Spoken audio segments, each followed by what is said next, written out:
Okay, there is something that we are all guilty of. And you know what it is? Stalking the ex. That's right, stick around with me and I'll tell you how to stop social media stalking your ex-boyfriend.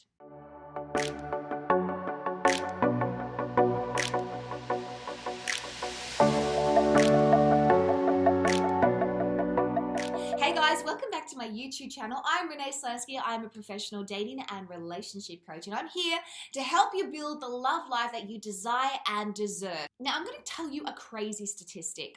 43% of us Google our dates, which means we're already in the habit of kind of investigating and stalking people before we even get into a relationship. And I'm pretty sure that statistic goes up after we have broken up with somebody. I get so many emails and messages from you girls, and even my clients that I work with professionally that say, Renee, how do I stop stalking the ex? It is so easy to just jump on your phone or the computer and just go into their Instagram account, go into their Facebook account, just casually, oops, I stumbled on, and then all before you know it, you're like 34 pages deep, scrolling through, and be really careful not to double tap just in case you do. And then if you do, of course, then you just want to disappear into thin air because then they know that you stalked them.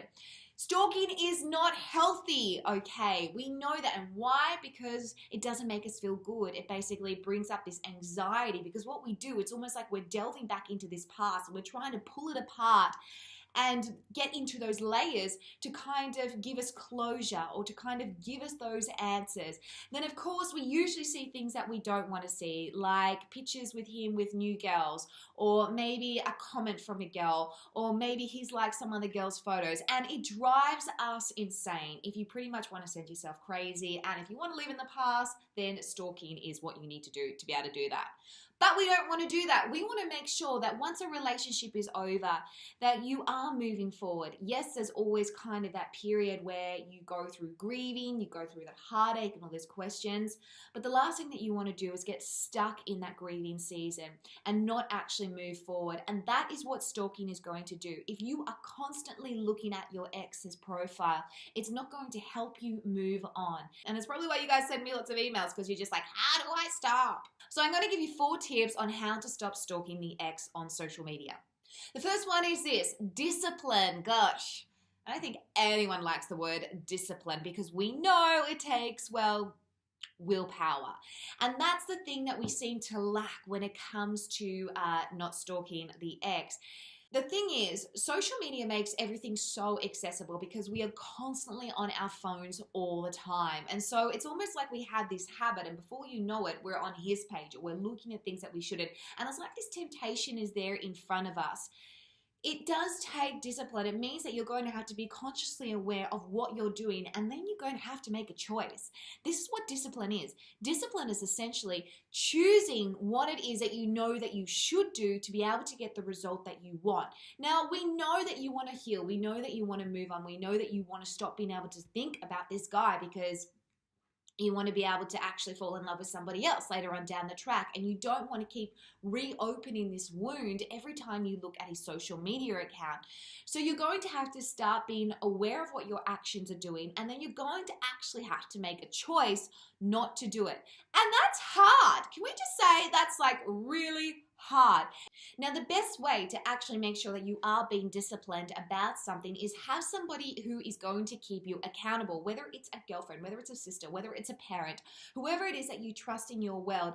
Get them to check up on you and say, hey, have you been stalking Tom? Keep yourself accountable by having something, whether it is a jar that you place $1 in, okay, or whether it's kind of a tally score, so that you can actually have a visual reminder of what it is that you're doing to keep yourself disciplined to what it is that you actually want to achieve as well. Obviously, we can't always turn off our brains. That is something a little bit more complex, and that is something that actually takes more time. But it doesn't mean that we have to act on that thought of wanting to stalk his Facebook. So if we can keep people who keep us accountable and also keep ourselves accountable with visual reminders and almost visual penalties if we do it, not to punish yourself, but just to remind yourself of what it is that you are, again, working towards so that you can have that healing and move on. Now, if you really want to make your life easy, Number 2, remove the temptation. Now, that doesn't mean that you have to go and lock yourself in a room. It doesn't mean that you have to go and delete Instagram and delete Facebook and basically never go near a phone or a computer ever again. That's not living and that's not life, and it's not going to give you balance. The last thing you want to do is an extreme behavior, because an extreme behavior usually means an extreme reaction, and it's not necessarily sustainable. We've got to kind of wean you off it, okay? So don't beat yourself up if you do occasionally look at his account. You're human. It's okay. Have a cry, have a yell, and then just move on, okay? And next time, try to make, again, that choice and be disciplined. But remove the temptation in the first place so that you're not accidentally going on something. Or if you know that you lack discipline and you lack that willpower, then simply remove his account. Block his account. Do something which might make you feel uncomfortable, because essentially it is a form of letting go of him, but it's going to help you move on. Out of sight really does help out of mind. And if it doesn't help out of mind, then at least it'll help out of reach of being able to go and stalk his account. And that's what you want. Number 3, it's all about breaking the habit. Now, when we jump on our phone and we automatically, we used to talk to him because we had a relationship with him, or we used to do this and that, or maybe you like every day kind of wake up and look at Facebook and all of a sudden there's a reminder that pops up or something like that. It's not, again, about denying the relationship that you had with that person or just wishing that they didn't exist and pretending that they didn't exist, okay? It is a process. Now, we want to create positive habits so that you can move forward. And in order to be able to do that, we need to first understand the why, and then we need to look at the solution. If you have this habit of stalking him, then you need to understand, firstly, why you need to stalk him. Now, most of the time, the reason why we stalk exes is because we are looking for this closure. And we're also wanting to let go, but at the same time, we're finding it hard. And it's almost like we have this unopened chapter in our life, and we need to keep revisiting it to find this reason to sign it off or to close the book as such. And whether we're doing it to justify the relationship or justify the breakup, whether we're doing it because pain to us actually represents still some sort of feeling that we want to hold on to with what we have with this person. Try and identify why it is that you still feel the need to stalk your ex. Is it because you're still in love with them? Is it because you have unfinished business? Is it because you are angry towards them?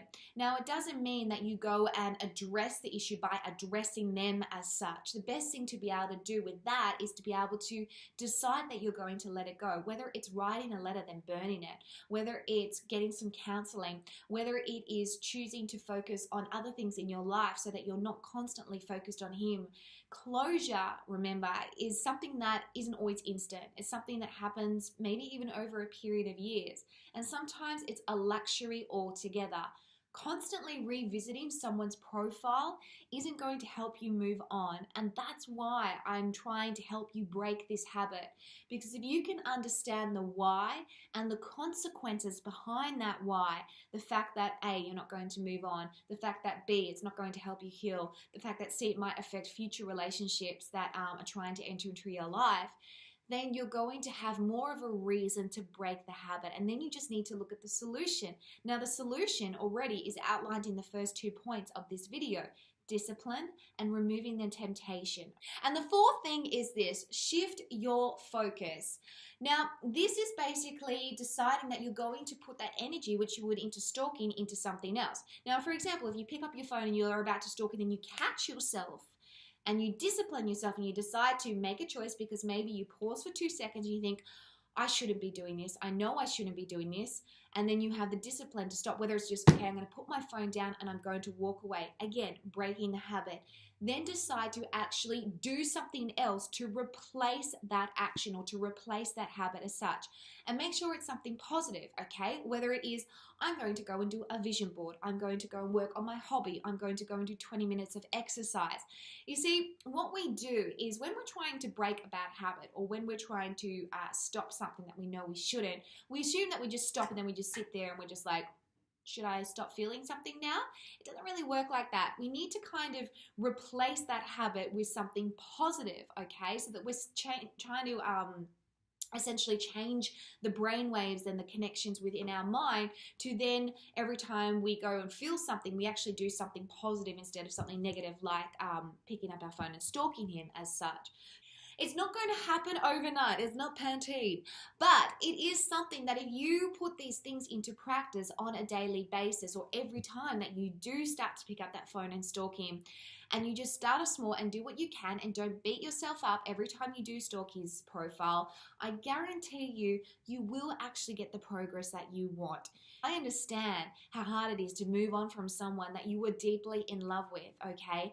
But at the same time, let's be logical about it, let's be practical, and let's make sure that we're keeping each other accountable so that you can actually get the healing and the progress that you want as well. Well, there you go. I hope that answered your question when it comes to Facebook stalking the ex. In the meantime, you can Facebook stalk me and my Instagram account's at Renee Slansky, and I will see you, bye for now.